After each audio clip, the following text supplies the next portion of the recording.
혹시 선풍기 바람을 틀고도 이상하게 더 덥다고 느껴본 적 있으신가요? 분명 바람은 세게 나오고 있는데 이상하게 얼굴만 잠깐 시원하고 방 안은 더 끈적하게 느껴진다. 이런 경험 있으셨죠? 그렇다면 지금 틀고 계신 선풍기, 시원한 바람이 아니라 열기를 되돌리고 있을 수도 있습니다. 믿기 어렵겠지만 선풍기 방향 하나만 제대로 바꿔도 방 안 체감 온도가 3도 이상 떨어집니다. 같은 바람, 같은 세기인데도 말이죠. 그 이유는 간단합니다. 바람이 제대로 흐르지 않기 때문입니다. 많은 분들이 선풍기를 단순히 얼굴에 쏘고 계시는데 그건 잘못된 방법입니다. 지금부터 알려드릴 방법은 누구나 바로 실천할 수 있고 선풍기 하나로 여름을 더 시원하게 보내는 아주 간단한 요령입니다. 중요한 건 바람의 방향입니다. 강도가 아닙니다. 이런 꿀팁 평소에도 알고 싶으셨다면 이쯤에서 구독과 좋아요 한번 눌러주세요. 매번 새로운 생활 정보를 빠르게 전달드릴 수 있도록 준비해 두겠습니다. 서울에 사는 42세 김지은 씨는 여름이면 늘 선풍기 앞에서 살던 사람이었습니다. 그런데 문제는 밤새 틀어도 방 안 공기가 도무지 식지 않았다는 겁니다. 얼굴만 차고 몸은 계속 끈적이는 그 느낌 익숙하시죠? 그런 그녀가 올해부터 작은 변화 하나를 줬습니다. 자신의 서재방에서 선풍기 방향을 살짝 바꾼 것뿐이었죠. 그랬더니 바람이 방 안을 돌기 시작했고 처음으로 밤잠을 편하게 잘 수 있었다고 합니다. 방향 하나로 이 정도 차이가 난다고? 그녀의 말입니다. 지금부터 그 방법 알려드리겠습니다. 첫 번째 방법입니다. 선풍기를 절대 사람 쪽으로 틀지 마시고 벽 쪽이나 창문 쪽으로 향하게 해보세요. 미국의 건축환기 연구에 따르면 선풍기를 창문 쪽으로 틀어 더운 공기를 밖으로 내보내면 실내 온도는 평균 23도 낮아지고 공기 흐름도 훨씬 쾌적해지는 효과가 있다고 밝혔습니다. 혹시 지금 선풍기를 얼굴 앞에 두고 사용하고 계신가요? 그렇다면 그 바람은 시원함보다는 건조함과 피로감만 남길 수 있습니다. 두 번째 방법입니다.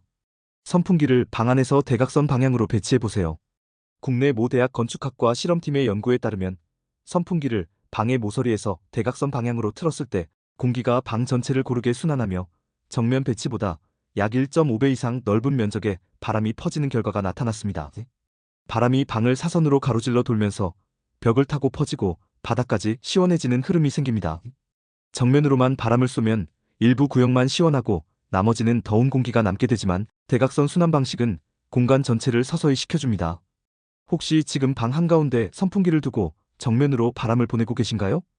그 바람의 방향, 오늘 영상 끝나고 다시 한번 점검해 보시는 건 어떨까요? 세 번째 방법은 선풍기를 2대 사용하는 방식입니다. 한 대는 방문 쪽, 즉 외부 공기가 들어오는 방향으로 향하게 하고 다른 한 대는 창문 쪽으로 바람을 보내 밖으로 공기를 내보내도록 해보세요. 이 구조는 다국적 환기 연구에서도 교차 통풍 구조라고 불리며 공기 흐름을 만들어 실내 온도는 물론 습도까지 낮춰주는 것으로 나타났습니다. 실제로 이 방법을 실천한 사례들에서는 방 안의 공기가 답답하지 않고 짧은 시간 안에 공기 순환이 일어나면서 쾌적함을 느꼈다는 반응이 많았습니다. 여기서 질문 하나 더 드리겠습니다. 혹시 선풍기를 켜도 머리는 시원한데 발은 덥다고 느껴보신 적 있으신가요? 그건 바람의 흐름이 위쪽만 돌고 아래쪽은 정체되어 있기 때문입니다. 그렇다면 지금부터 어떻게 실천하면 좋을까요? 오늘 알려드린 3가지 방법을 정리해 보겠습니다. 첫째, 선풍기를 정면이 아니라 벽이나 창문을 향해 틀어주세요. 단, 벽과의 거리는 1m 정도 여유를 주는 것이 좋습니다. 그래야 바람이 반사되어 퍼지는 각도가 넓어집니다. 둘째, 선풍기를 방의 대각선 방향으로 틀어 공기가 방 전체를 순환하도록 해주세요. 특히 방 안의 가구 배치나 벽면의 위치를 고려해 공기의 흐름을 방해하지 않도록 하는 게 중요합니다.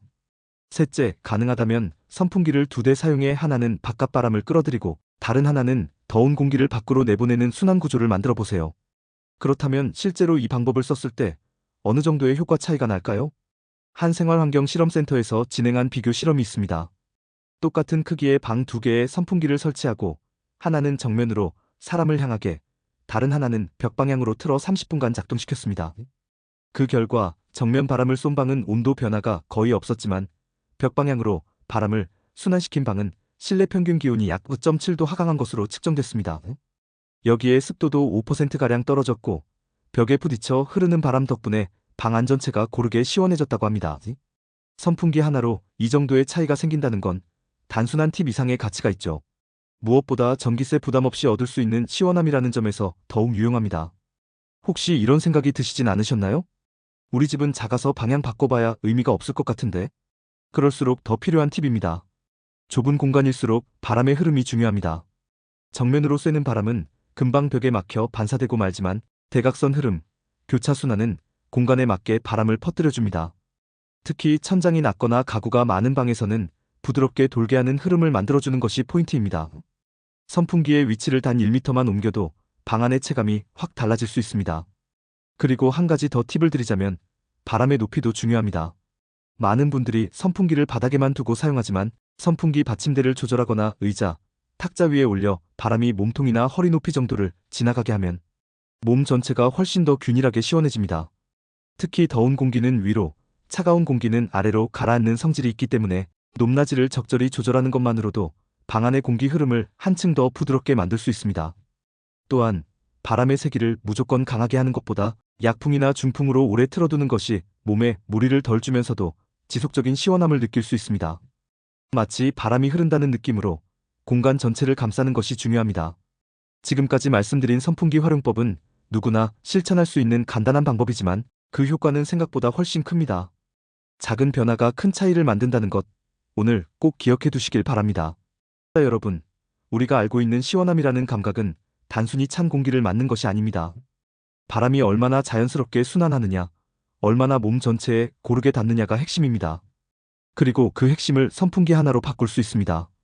값비싼 냉방 기기가 없어도 과학적으로 배치된 바람 하나로도 충분하다는 것이죠.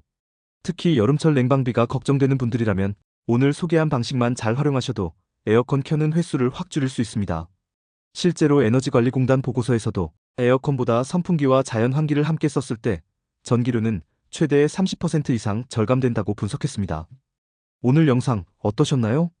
지금까지 선풍기만 단순히 쐬기만 했던 분들이라면 이제는 방향을 어떻게 잡을 것인지도 함께 고민해 보셔야 할 때입니다. 내일 아침 출근 준비할 때 혹은 잠자리에 들기 전 선풍기 앞에 서서 다시 한번 생각해 보세요. 지금 이 바람 제대로 흐르고 있나? 그리고 오늘 소개해드린 3가지 방법 지금 바로 시도해 보시고 효과를 느끼셨다면 댓글로 알려주세요. 다른 시청자분들과 꿀팁을 나누는 것도 더운 여름을 함께 이겨내는 좋은 방법입니다. 다음 영상에서도 무릎 탁 칠 만큼 실용적인 정보로 찾아뵙겠습니다. 구독과 좋아요 한번 꾹 눌러주세요. 감사합니다.